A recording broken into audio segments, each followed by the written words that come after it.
दोस्तों, क्या आपने कभी सोचा है कि दुनिया में सबसे शक्तिशाली कौन है? राजा, धनवान, ताकतवर या फिर किस्मत? असल में इस पूरे संसार को चलाने वाला एक अटल नियम है, कर्म का नियम। यह ऐसा नियम है जिसे न कोई राजा बदल सकता है, न ही कोई भगवान। यह ब्रह्मांड का वह शाश्वत विधान है जो हर प्राणी के जीवन को प्रभावित करता है। जैसा कर्म वैसा फल, यही सत्य है।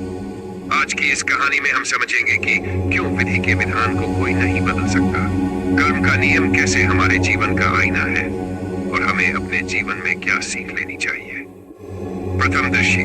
राजा का अभिमान। बहुत समय पहले एक राज्य में एक अत्यंत शक्तिशाली राजा रहता था। वह युद्ध में अपराजेय था।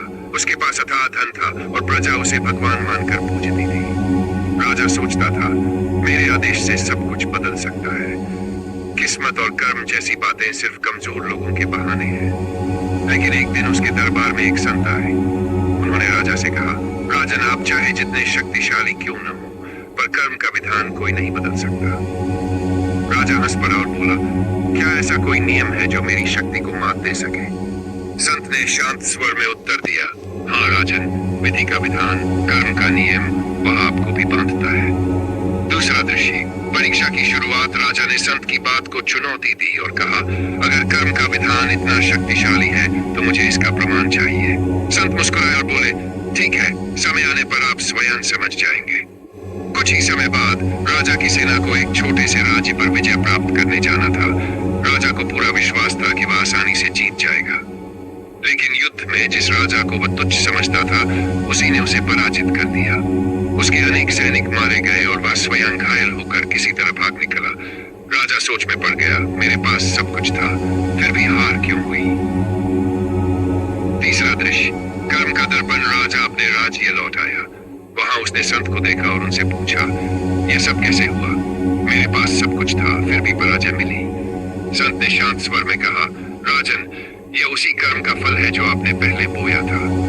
जब आपने अन्य राज्यों पर अन्याय किया, निर्दोष प्रजा का शोषण किया, तो उनके आहे और श्राप आपके कर्म फल के रूप में आपके सामने आए।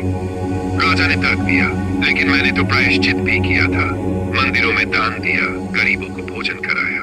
संत बोले, दान और पुण्य आपके पापों का संतुलन बना सकते हैं, परंतु जो कर्म किया है उसका फल अवश्य मिलेगा। कर्म का लेखा जोखा इतना सूक्ष्म है कि कोई उसे मिटा नहीं सकता। चौथा दृश्य। एक किसान की सीख। संत ने राजा को एक किसान का उदाहरण दिया और कहा, मान लो कोई किसान खेत में बबूल के बीज बो दे और जब पौधा बड़ा होकर कांटेदार झाड़ी बने तो किसान प्रार्थना करे कि इसमें आम लग जाए। क्या ऐसा कभी हो सकता है? राजा ने कहा, नहीं, यह असंभव है। संत मुस्कुराए और बोले, इसी तरह इंसान जो कर्म करता है वही फल उसे अवश्य मिलेगा। बबूल बोकर आम की उम्मीद करना व्यर्थ है। पांचवा दृश्य।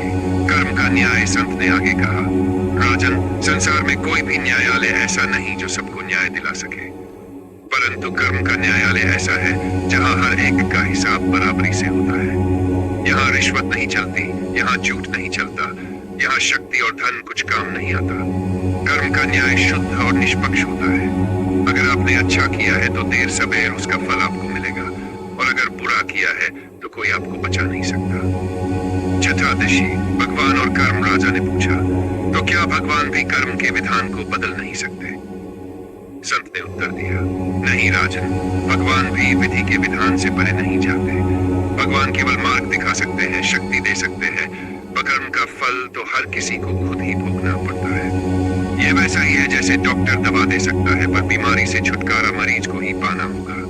भगवान कृपा कर सकते हैं, पर कर्मफल से बचाना उनके हाथ में नहीं है। सातवां दृश्य। जागृति। राजा गहरी सोच में डूब गया। उसे एहसास हुआ कि उसकी शक्ति की धन, उसका साम्राज्य सब कर्म के विधान के आगे तुच्छ है। उसने संत से पूछा, तो मुझे क्या करना चाहिए? संत बोले, राजन, बस 3 बातें याद रखो। सत्कर्म करो, दूसरों के लिए भलाई करो, किसी का बुरा मत सोचो, धैर्य रखो, कर्म का फल तुरंत नहीं मिलता पर सही समय पर अवश्य मिलता है। अहंकार मत करो, शक्ति, धन, बुद्धि सब क्षण भंगुर है, केवल अच्छे कर्म ही तुम्हारे साथ रहेंगे।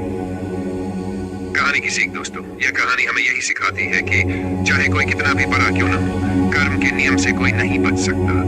कर्म ही हमारी असली पूंजी है और कर्म ही हमें अच्छा या बुरा इंसान बनाते हैं। याद रखिए, विधि के विधान को कोई नहीं बदल सकता।